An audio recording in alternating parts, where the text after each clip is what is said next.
نحمده ونصلي على رسوله الكريم اما بعد فاعوذ بالله من الشيطان الرجيم بسم الله الرحمن الرحيم ولئن سألتهم من خلق السماوات والأرض وسخر الشمس والقمر ليقولن الله فأنى يؤفكون الله يبسط الرزق لمن يشاء من عباده ويقدر له إن الله بكل شيء عليم وَلَئِن سَأَلْتَهُم مَّن نَّزَّلَ مِنَ السَّمَاءِ مَاءً فَأَحْيَا بِهِ الْأَرْضَ مِن بَعْدِ مَوْتِهَا لَيَقُولُنَّ اللَّهُ قُلِ الْحَمْدُ لِلَّهِ بَلْ أَكْثَرُهُمْ لَا يَعْقِلُونَ وَمَا هَٰذِهِ الْحَيَاةُ الدُّنْيَا إِلَّا لَهْوٌ وَلَعِبٌ وَإِنَّ الدَّارَ الْآخِرَةَ لَهِيَ الْحَيَوَانُ لَوْ كَانُوا يَعْلَمُونَ صدق اللہ العظیم۔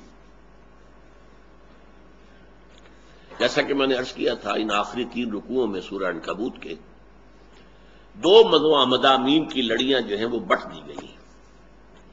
ایک مضمون ہے اہل ایمان سے خطاب، کہ جو شدید آزمائشوں سے دوچار تھے، جنہیں ستایا جا رہا تھا، تکلیفیں دی جا رہی تھیں، ان کو ہدایات دی جا رہے ہیں، ایک مضمون۔ دوسرا مضمون وہ جو لوگ انہیں ستا رہے تھے، ان کا جو مذہب تھا، ان کے جو عقائد تھے، ان کا جو دین تھا، ان کے اوپر تنقید اور انہیں صحیح بات کو تسلیم کرنے کے لیے آمادہ کرنا۔ اب یہ حصہ جو ہے اس دوسری نوعیت پر مشتمل ہے۔ فرمایا وَلَئِن سَأَلْتَهُمْ، اے نبی اگر آپ ان سے پوچھیں گے، من خلق السماوات والارض، کون ہے جس نے کہ آسمان اور زمین پیدا کیے، وَسَخَّرَ الشَّمْسَ وَالْقَمَرَ، اور سورج اور چاند کو لگا دیا خدمت گزاری کے اندر تمہارے، مسخر کر دیا، لَيَقُولُنَّ اللَّهُ، فوراً کہیں گے اللہ نے کیا، فَأَنَّىٰ يُؤْفَكُونَ، پھر کہاں سے اچکائے جاتے ہیں، اچک لیے جاتے ہیں۔ یہ اشارہ ہے کہ فطرت انسانی کے اندر توحید ہے، شرک نہیں ہے۔ جب تم اوپر کے تمہارے ملمے ذرا سے رگڑ دیے جائیں تو اندر سے توحید نکل آئے گی، تمہارے اندر توحید ہے۔ یہ تم نے تانا بانا جو ہے مکڑی کے جالے کی طرح کچھ اور غلط چیزوں کا بن لیا ہے۔ ان کا معاملہ یہ تھا عرب کے مشرکوں کا کہ وہ یہ کہتے تھے آسمان اور زمین کا خالق اللہ ہے اور کوئی نہیں ہے، نہ لات نہ عزا نہ منات نہ حبل، کوئی نہیں۔ البتہ یہ دیویاں ہیں جو اللہ کی بڑی منظور نظر ہیں، لاڈلی بیٹیوں کی طرح ہیں، تو یہ سفارش کر دیں گی تو بیڑا پار ہو جائے گا بس۔ اس لیے وہ ان دیویوں کو پوچھتے تھے، یہ نہیں تھے کہ انہوں نے کائنات بنائی ہے، آسمان اور زمین کا نظام یہ چلا رہی ہیں، نہیں، اس کو مانتے تھے۔ تو قرآن کھود کرید کر کے ان کے اندر سے یہ بات نکالواتا ہے۔ وَلَئِن سَأَلْتَهُم مَّن خَلَقَ السَّمَاوَاتِ وَالْأَرْضَ، اے نبی آپ ان سے پوچھیں کس نے پیدا کیے زمین و آسمان، اور کس نے مسخر کر دیا ہے سورج اور چاند کو، یہ فوراً کہیں گے، لازماً کہیں، لَيَقُولُنَّ، لازماً کہیں اللہ نے بنایا، فَأَنَّىٰ يُؤْفَكُونَ، اوفے کا یوفکو کہتے ہیں کسی کو اچک لینا کہیں سے۔ اس بات کو مان کر پھر کون ان کو اچک کر لے جاتا ہے، یہ اچک لیے جاتے ہیں، پھر جو ہے اپنے شرک کے اندر مبتلا ہو جاتے ہیں۔ اللہ یبسط الرزق لمن یشاء ویقدر، پھر یہ کہ رزق جو ہے اس کے خزانے اللہ کے ہاتھ میں ہیں، جس کے لیے چاہتا ہے کشادہ کر دیتا ہے اور جس کے لیے چاہتا ہے اس میں کچھ کمی کر دیتا ہے، یقبض، قبض کر لیتا ہے، روک لیتا ہے۔ ان اللہ بکل شیء علیم، اور اللہ تعالیٰ ہر شے پر قادر ہے، قدرت اس کی کامل ہے۔ جیسے اس نے آسمان اور زمین بنائے، ایسے ہی اس دنیا کا جو نظام چل رہا ہے وہ بھی اس کے دست قدرت میں ہے۔ ایک شخص بننا چاہتا ہے ملینئر بلینئر، یہ بھی ہو سکتا ہے، کوشش کرے تو کچھ مل جائے اسے، لیکن ضروری تو نہیں کہ اس کی خواہشات پوری ہو جائیں، تو اللہ ہی کا فیصلہ ہوگا۔ کبھی اللہ انسان کو چھپڑ پھاڑ کے دے دیتا ہے، کسی کو توقع ہی نہیں ہوتی اور مل جاتی ہے دولت کہیں سے، کہیں ساری محنت کے باوجود آخری وقت تک وہ جوتیاں پٹخارتے رہتے ہیں، کچھ نہیں ملتا۔ تو یہ اللہ کا اختیار ہے، کسی اور انسان کا اختیار نہیں۔ اللہ یبسط الرزق لمن یشاء من عبادہ ویقدر لہ، ان اللہ بکل شیء علیم۔ یقدر، اندازے سے دینا، ایک ہے کھلے ہاتھ دینا، لے جاؤ، ایک ہے اچھا کیا تمہاری ضرورت ہے، بس اتنے میں پوری ہو جائے گی نا، یہ لے جاؤ۔ اور یہ سارے فیصلے وہ کرتا ہے اپنے کامل علم کی بنیاد پر. پھر سوچ دیکھیے وَلَا إِن سَأَلْتَهُم مَّن نَّزَّلَ مِنَ السَّمَاءِ مَاءً فَأَحْيَا بِهِ الْأَرْضَ بَعْدَ مَوْتِهَا. اے نبی اگر آپ ان سے پوچھیں گے کس نے آسمان سے پانی برسایا اور اس کے ذریعے سے زمین کو مردہ ہونے کے باوجود اثر نو زندگی دے دی، لَيَقُولُنَّ اللَّهُ، فوراً کہیں گے اللہ نے، یہ اللہ کرتا ہے. یہ بات میں نے بہت دفعہ کہی ہے اور اس کو ذرا اچھی طرح پھر نوٹ کر لیجیے. دنیا کے جتنے مشرکانہ نظام ہیں، مشرکانہ مذاہب، ان میں خدا کا انکار نہیں ہے. ایک بڑے خدا کو تو مانتے ہیں کہ وہ ایک ہے، البتہ چھوٹے خدا چھوٹے چھوٹے خدا اور خدانیاں یہ انہوں نے اضافی طور پر گھڑ لیے. چنانچہ گریک اور رومن مائتھولوجی میں بڑے جی سے لکھتے تھے گاڈ، وہ ایک ہی تھا، اومنی پوٹنٹ، اومنیشینٹ، اومنی پریزنٹ، علی کل شیء قدیر، بکل شیء علیم، اور ہوا معکم اینما کنتم، وہ ایک ہی تھا. لیکن گاڈز اینڈ گاڈیسز جو چھوٹے جی سے لکھتے تھے وہ بے شمار تھے، گنتی نہیں ممکن. ہندوؤں میں مہادیو ایک، مہادیو تو ایک ہی ہو سکتا، دو تو نہیں ہو سکتا. ہاں دیوی اور دیوتا بے شمار. اسی طرح عربوں میں کیا اللہ، وہ ایک. الہ بہت سے ہیں، الہ اللہ ایک ہی ہے. یہ وہی فرق ہے جو کیپٹل جی اور چھوٹے جی میں ہے. کیپٹل جی کے ساتھ وہ ناؤن بن جاتا ہے، پراپر ناؤن، اور چھوٹے جی کے ساتھ وہ کامن ناؤن ہے. الف لام لگ گیا الہ کے ساتھ تو یہ کیپٹل، یہ نام بن گیا اللہ، وہ ایک اللہ، بڑا اللہ. اور الہ اور آلہہ اس کی جمع ہے، یہ بے شمار تھا. تو وہی بات کہی جا رہی ہے وَلَئِن سَأَلْتَهُم مَّن نَّزَّلَ مِنَ السَّمَاءِ مَاءً فَأَحْيَا بِهِ الْأَرْضَ مِن بَعْدِ مَوْتِهَا لَيَقُولُنَّ اللَّهُ قُلِ الْحَمْدُ لِلَّهِ. کہہ دے اے نبی، کل حمد بھی پھر اسی کے لیے. تم کسی اور کے حمد کے ترانے گاتے ہو، فلاں مورتی کی جو ہے پوجا کر رہے ہو اور اس کے گن گا رہے ہو، فلاں دیوی کے حمد کے ترانے الاپ رہے ہو. نہیں، قُلِ الْحَمْدُ لِلَّهِ. جب یہ سارا کام وہ کر رہا ہے تو کل حمد اسی کے لیے ہونی چاہیے، کل تعریف اس کے لیے، کل شکر اس کا. بل اکثرهم لا یعقلون، لیکن ان کی اکثریت جو ہے اس کا فہم نہیں رکھتی. وما هذه الحیات الدنیا الا لهو ولعب. اب یہ آیت وہ ہے جو دونوں طرف جا رہی ہے، اہل ایمان کے لیے بھی اور ان کافروں کے لیے بھی. اور نہیں ہے یہ دنیا کی زندگی مگر کھیل اور تماشا، لہو ولعب. لعب کہتے ہیں کھیل کو، بچوں کے لیے کھیل ہے. لہو کہتے ہیں وہ شے جس کے اندر کوئی نفسانی خواہش بھی ہو جائے. یہ بڑے آدمیوں کا معاملہ ہوتا ہے، ایڈلٹس کا معاملہ ہے. لہو، لعب کھیل ہے، بچوں کا کھیل ہے. لیکن دنیا کی زندگی لہو و لعب سے زیادہ نہیں ہے. وما الحیات الدنیا الا لہو ولعب وان الدار الآخرۃ لہی الحیوان. اصل میں تو زندگی ہے آخرت کی زندگی. لو کانوا یعلمون، کاش کہ انہیں معلوم ہوتا. اب دیکھیے یہ صبر علی الابتلاء کے لیے سب سے بڑی بنیاد یہ ہے کہ ہمیں پتا ہو یہ زندگی تو عارضی ہے، کل نہیں تو آج، آج نہیں تو کل ختم ہو جائے گی. اور 10 سال جی لیں گے تو کیا ہو جائے گا؟ جب جائیں گے تو یہی لگے گا جیسے چند گھنٹے رہے تھے یہاں پر. آج بھی آپ سوچئے، میں 72 برس کی عمر میں بچپن کی بات ایسے یاد آتی جیسے کل کی بات تھی. ایسے ہی قیامت کے دن اللہ تعالیٰ کہتا ہے کہ ان لوگوں کو ایسے محسوس ہوگا دنیا میں چند گھنٹے رہے تھے، ساعۃ من نہار، بس کوئی ایک گھڑی دن کی وہ ہم دنیا میں گزار کر آئے.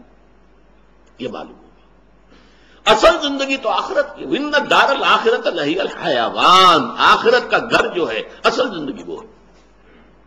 لَوْ كَانُوا يَعْلَمُونَ، کاش کہ انہیں معلوم ہوتا. بتائیے اس چیز پر جب گہرا یقین ہو تو کس امتحان سے آدمی پیچھے ہٹے گا؟ بھائی زیادہ سے زیادہ بات یہ نا کہ جان لے لو گے، وہ تو مجھے جانا ہی ہے، آج نہیں تو کل. نشان مرد مومن بات تو گویم جو مر گیا تبسم پر بے اوست. بندہ مومن کی تو نشانی یہ ہے، علامہ اقبال کہتے ہیں کہ جب موت آتی ہے تو اس کے ہونٹوں پر تبسم ہوتا ہے. کیوں؟ آج اپنے محبوب سے قریب جانے کا وقت آ گیا. محبوب سے، محبوب اللہ ہے. یہ دنیا کی زندگی ایک پردہ بنی ہوئی تھی میرے اس کے مابین، اب وہ پردہ اٹھ رہا ہے. تو خوشی ہوگی کہ غم ہوگا؟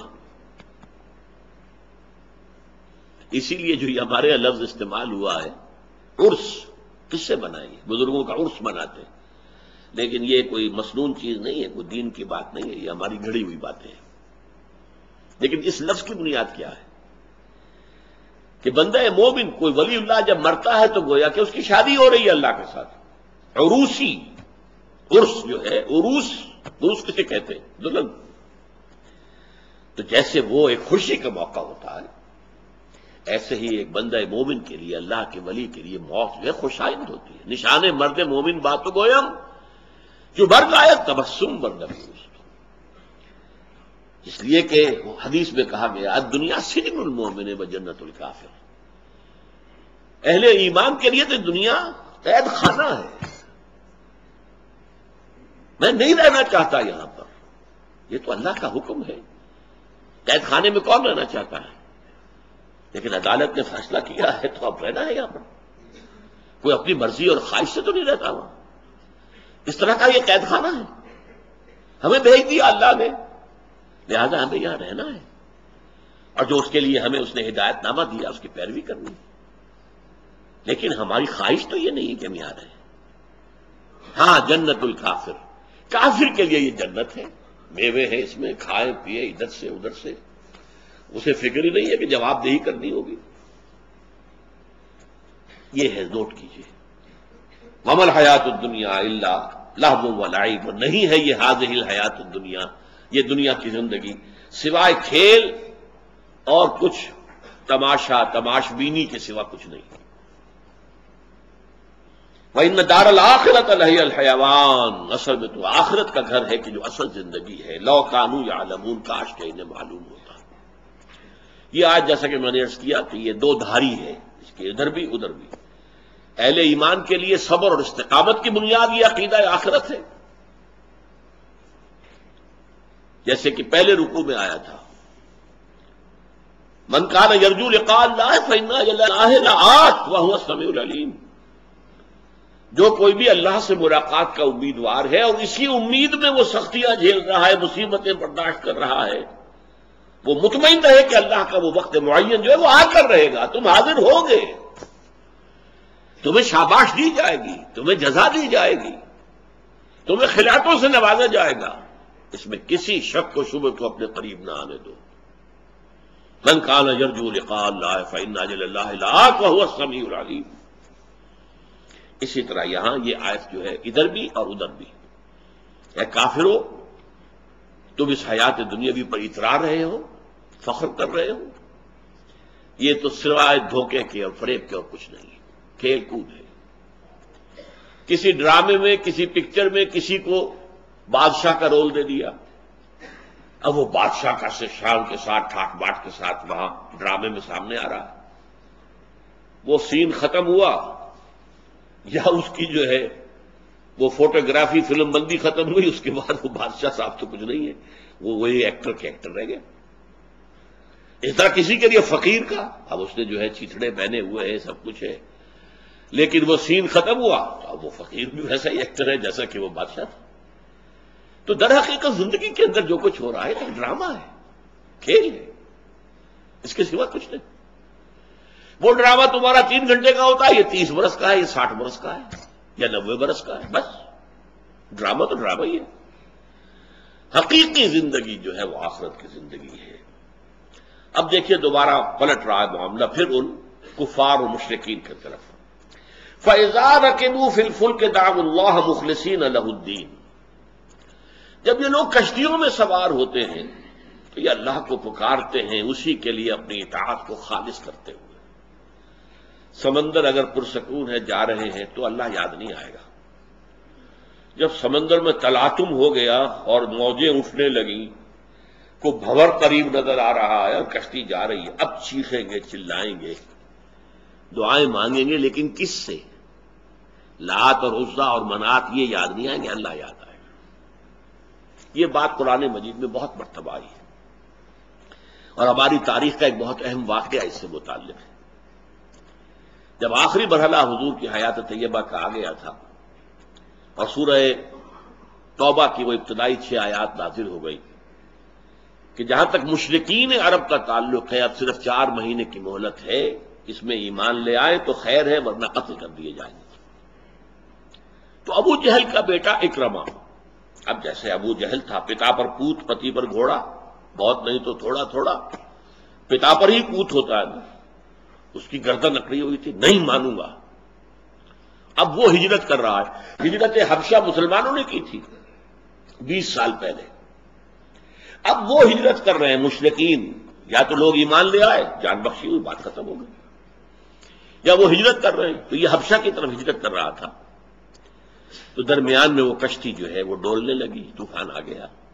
اب اس نے دیکھا کشتی میں سارے مشرک جو سوار تھے اللہ کو پکارا، اے اللہ، اللہم اللہم اللہم۔ تب اس نے سوچا کہ یہی بات تو وہ محمد عربی کہتا ہے صلی اللہ علیہ وسلم، ہم یہاں حبل کو نہیں پکار رہے، لات کو نہیں پکار رہے، عزا کو نہیں پکار رہے، کسی کو نہیں، منات کو نہیں پکار رہے، کسی کو نہیں پکار رہے، اللہ کو پکار رہے۔ اس کا مطلب ہے ہمارے دلوں میں، دلوں کی گہرائیوں میں، ہماری فطرت میں تو اللہ ہی ہے، یہ تو کوئی نہیں۔ تو جب محمد یہی بات کہتے ہیں تو بھاگ کے کیوں جا رہے ہیں؟ واپس آ گئے، ایمان لے آئے۔ پھر یہ ابو جہل کا بیٹا اکرمہ بہت بڑا مجاہد بنا۔ حضور نے ابو جہل کے لیے بھی دعا کی تھی نا، اے اللہ عمرو بن ہشام یعنی ابو جہل یا عمر بن الخطاب میں سے ایک کو تو میری جھولی میں ڈال ہی دے۔ یہ دوسری بات ہے، اللہ نے عمر بن الخطاب کو قبول کر دیا اور یہ محروم رہ گیا، لیکن تھا تو کردار کا آدمی تھا، آن کا بڑا پکا، آن پر بڑھ جانے والا، بات پر جم جانے والا۔ یہی پھر اکرمہ کا جو بیٹے تھے ابو جہل کے، وہ ایمان لائے۔ پھر انہوں نے جو منکرین ختم نبوت ہیں، جنہوں نے نئے نبیوں پر ایمان لانے کا معاملہ کر لیا تھا، جھوٹے نبیوں پر، ان کے ساتھ جہاد میں وہیں شہید ہوئے اکرمہ بن ابی جہل۔ فَإِذَا رَكِبُوا فِي الْفُلْكِ دَعَوُا اللَّهَ مُخْلِصِينَ لَهُ الدِّينَ، جب یہ کسی کشتی میں سوار ہوتے ہیں تو پکارتے ہیں اللہ کو ہی، اس کے لیے اپنی اطاعت کو خالص کرتے ہیں، اے اللہ تیری بات مانیں گے، تیری بندگی کریں گے، اے اللہ بس ہمیں بچا دے اس طوفان سے۔ فَلَمَّا نَجَّاهُمْ إِلَى الْبَرِّ إِذَا هُمْ يُشْرِكُونَ، جب اللہ نجات دے کر اس طوفان سے انہیں بر پر پہنچا دیتا ہے، زمین پر، خشکی پر، تو پھر اذا ہم مشرکون، پھر شرک شروع کر دیتے، پھر وہی لات کو، عزا کو، منات کو، ان کو پوجنا، حبل کو پکارنا۔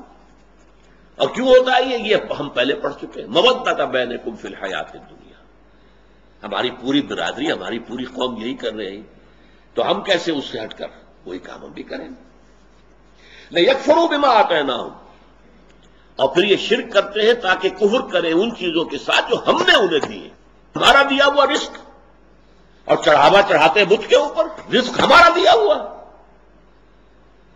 اس کو رکھ دیتے ہیں فلاں دیوی کے چرنوں میں۔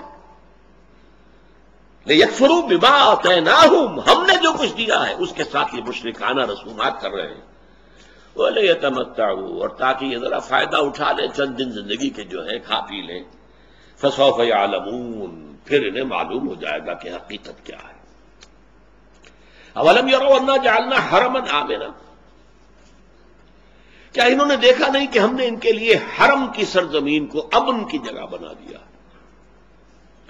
پورے عرب میں کہیں امن کی جگہ نہیں ہے، قتل و غارت، لوٹ مار، لیکن حرم بچا ہوا ہے، کوئی وہاں حملہ نہیں کر سکتا، اس لیے کہ وہ حرم، چاہے وہ اب توحید کا مرکز نہیں تھا، وہ جو ہے بتوں کا اڈا بن گیا تھا، لیکن تھا تو حرم نا، ابراہیم کا بنایا ہوا گھر، ان کے جد امجد اسماعیل کا تعمیر کردہ گھر، تو وہاں کے پر امن ہونے کی پوری تاریخ چلی آ رہی تھی۔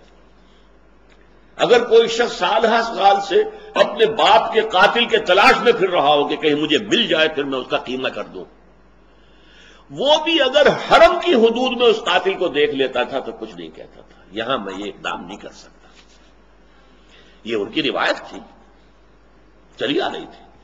تو دیکھا نہیں انہوں نے کہ ہم نے حرم کو ان کے لیے امن کی جگہ بنا دیا. وہ یہ تخطف الناس من حولہم، ان کے ارد گرد کے علاقے جو ہے پورا عرب ہے، لوگ اچک لیے جاتے ہیں، وہاں لوٹے جاتے ہیں، مارے جاتے ہیں، پکڑ کر قیدی بنا لیے جاتے ہیں، غلام بنا کر بیچ لیے جاتے ہیں.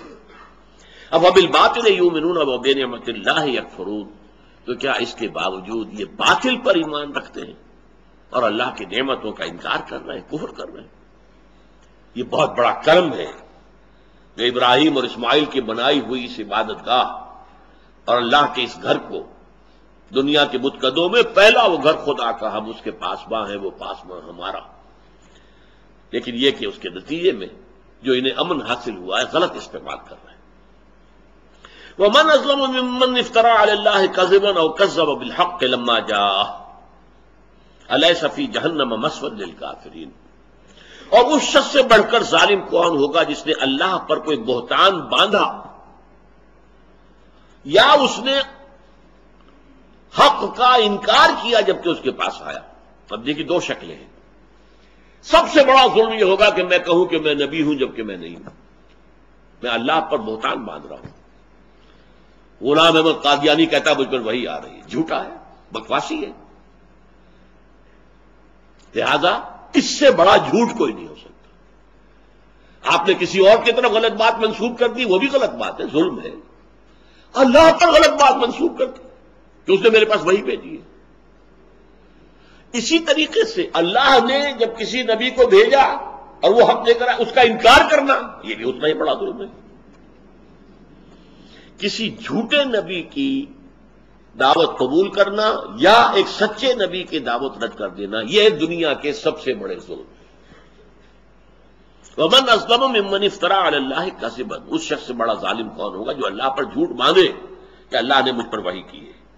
أَوْ كَذَّبَ بِالْحَقِّ لَمَّا جَاءَ، یا جب حق آئے تو اس کی تکذیب کر دے. أَلَيْسَ فِي جَهَنَّمَ مَثْوًى لِلْكَافِرِينَ، تو کیا جہنم ہی میں ٹھکانہ نہیں ہے کافروں کا. اب آخری آیت ہے، اس کا تعلق پہلے رکوع کے ساتھ ہے اور وہی صیغہ وَالَّذِينَ جَاهَدُوا فِينَا لَنَهْدِيَنَّهُمْ سُبُلَنَا وَإِنَّ اللَّهَ لَمَعَ الْمُحْسِنِينَ. اور جو لوگ ہمارے راستے میں جد و جہد کرتے ہیں، محنت کرتے ہیں، قربانیاں دیتے ہیں، مال خرچ کرتے ہیں، جانیں کھپاتے ہیں، جانیں دے دیتے ہیں. حضرت سمیہ اور حضرت یاسر نے جانیں دے دی، کلمہ کفر زبان سے نکالنا گوارا نہیں کیا. حضرت ابو بکر نے بڑی سے بڑی منہ مانگی قیمت دے کر کتنے ہی غلاموں کو خریدا اور آزاد کر دیا، جنہیں ان کے مشرک آقا، وہ غلام اور کنیزیں جو ایمان لے آئے تھے، انہیں جو ہے ان کے مشرک مالک آقا جو ہے وہ پرسیکیوٹ کر رہے تھے. پوچھا کیا مانگتے ہو؟ حضرت بلال کو خریدا ہے. امیہ ابن خلق کے غلام تھے حضرت بلال، وہ ستا رہا تھا بری طرح. آخر حضرت ابو بکر نے کہا دیکھو تم بیچتے ہو، میں خریدتا ہوں، ہاں لے جاؤ اسے، لیکن اتنے پیسے ہوں گے، لو حاضر، جو منہ مانگا دے دو. کس لیے دیا؟ تاکہ اللہ راضی ہو جائے، اللہ کے ایک بندے کے اوپر سختی جو ہے ختم ہو جائے. جو ان کے والد تھے ابو قحافہ، انہیں جب معلوم ہوا تو انہوں نے کہا کہ یہ کیا تم اتنا بڑا سودا کر کے آئے ہو، اس غلام کو تم نے خریدا ہے. کوئی اچھا غلام، تکڑا غلام، وہ جس سے کوئی کام بھی لیا جا سکے، وہ خریدا ہوتا. انہیں کیا معلوم تھا کہ اس سے زیادہ قیمتی غلام کون سا ہوگا، جس کے بارے میں حضرت عمر نے بعد میں کہا کہ بلال سیدنا، ابو بکر سیدنا، تقا سیدنا. ابو بکر ہمارے سردار ہیں جنہوں نے ہمارے سردار کو آزاد کروایا. سیدنا بلال، حضرت عمر کہا کرتے تھے ہمارے آقا بلال، جو مؤذن اول ہیں اس دین کے، جن کو حضور نے کعبے کے اوپر چڑھایا تھا اور کعبے کے اوپر کھڑے ہو کر یوم فتح مکہ پر انہوں نے اذان دی تھی، کعبے کی چھت پر کھڑے ہو. یہ شرف اب کس کو حاصل ہوا؟ وہ کالا کلوٹا، موٹے موٹے ہونٹوں والا، بال جو ہے الجھے ہوئے خشخشی بال، وہ شخص تھا جو شین بھی نہیں کہہ سکتا تھا، سین کہتا، اشہد ان لا الہ الا اللہ۔ اور حبشی تھے، ان کی زبان میں ان کی جو عادت ہے وہ شین نہیں بول سکتے تھے، لیکن ان کی اذان اشہد ان کی زبان سے نکلا ہوا، وہ جتنا میٹھا اور پیارا لگتا تھا اور کسی کی زبان سے کتنا ہی عمدہ اشہد ہو، کہاں وہ بات ہوگی؟ تو والذین جاہدوا فینا لنہدینہم سبلنا، ہمارا وعدہ ہے ان سے، ہم لازماً انہیں اپنے راستوں کی ہدایت دیں گے۔ یہ بڑا اہم، خاص طور پر جو لوگ اپنا یہ فرض سمجھتے ہوئے کہ اللہ کے دین کو غالب کرنا ہمارا فرض ہے، تو اس کے لیے جد و جہد کرنا ہمارا فرض ہے۔ اب کیا حالات سامنے آنے والے ہیں، اس میں ہمیں کیا کرنا چاہیے؟ ایک نئی صورتحال پیدا ہو گئی ہے، کیا کرنا چاہیے؟ 9/11 کا واقعہ ہو گیا ہے، اب کیا کرنا چاہیے؟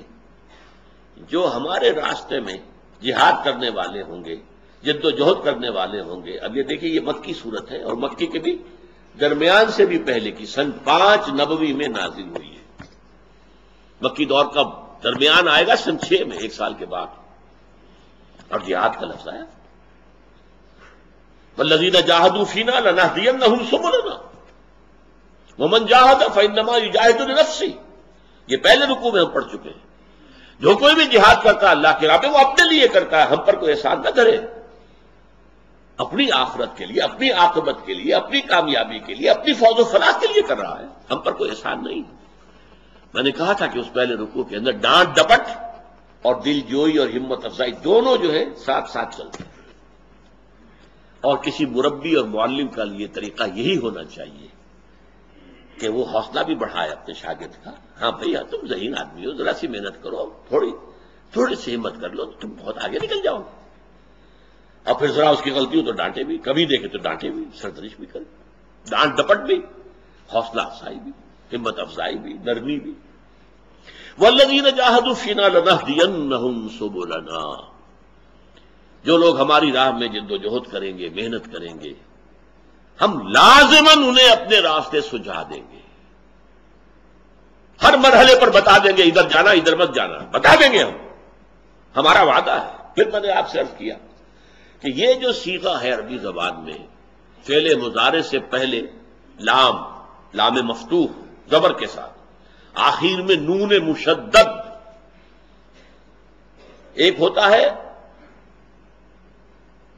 اضرب، میں ماروں گا، اور ایک ہوتا ہے لأضربن، میں لازماً ماروں گا، ان میں زمین و آسمان کا فرق ہے۔ تو یہ لنہدینہم سبلنا، ہم لازماً انہیں ہدایت دیں گے، رہنمائی کریں گے اپنے راستوں کی طرف۔ وَإِنَّ اللَّهَ لَمَعَ الْمُحْسِنِينَ، اور یقیناً اللہ ساتھ ہے احسان کرنے والوں کے۔ احسان کے معنی یہاں پر وہ احسان نہیں ہے جو آپ مجھ پر کریں میں آپ پر کروں، نہیں، احسان حسن سے باب افعال ہے، جو کام کرنا خوبصورت انداز میں کرنا، جو کام کرنا ہے بہتر سے بہتر انداز میں کرنا۔ اسلام لائے ہو تو بہتر سے بہتر انداز کا اسلام ہونا چاہیے، پھر اس میں رخصتیں نہ تلاش کرو، عزیمت کی طرف آگے بڑھو۔ ہاں شریعت میں رخصتیں بھی ہیں، ماں باپ دونوں نے، سمیہ اور یاسر دونوں نے کلمہ کفر نہیں کہا، جان دے دی۔ نوجوان بیٹے سے برداشت نہیں ہو سکا، اس نے کلمہ کفر کہہ کر عمار ابن یاسر جان بچا لی۔ یہ بھی رخصت ہے، دین میں ہے، جان بچانے کے لیے کلمہ کفر کہا جا سکتا ہے، اگرچہ دل کے اندر کوئی کفر نہ داخل ہو، دل جو ہے مطمئن بالایمان، ایمان پر قائم رہے، صرف زبان سے کوئی کلمہ کفر کہہ کے اگر جان بچائی جا سکتی ہے تو بچا سکتے ہو، اس کی اجازت ہے، لیکن یہ رخصت ہے، عزیمت نہیں۔ عزیمت وہی تھی جو ماں باپ دونوں کما گئے، جان دے دی، لیکن کلمہ کفر بھی زبان سے نہیں نکالا۔ تو عزیمت کے راستوں پر بڑھو، رخصت کے راستے نہ دیکھو، بلکہ بہتر سے بہتر ایمان، بہتر سے بہتر اسلام، اور ایمان کی پھر بلند ترین منزل جو ہے وہ احسان ہے۔ ان تعبد اللہ کانک تراہ فإن لم تکن تراہ فإنہ یراک، انسان اللہ کے لیے جد و جہد کرے، محنت کرے، بندگی کرے، اس کیفیت میں گویا کہ وہ اللہ کو دیکھ رہا ہے، اور یہ نہیں تو کم سے کم یہ تو ہو جائے کہ یہ یقین ہو کہ اللہ مجھے دیکھ رہا ہے۔ یہ ہے احسان، ایسے بندوں کے ساتھ اللہ ہے، اس کی تائید ہے، اس کی نصرت ہے، اس کی مدد ہے، ہمیشہ شامل حال رہے گی۔ بارک اللہ لی ولکم فی القرآن العظیم ونفعنی وإیاکم بالآیات والذکر الحکیم۔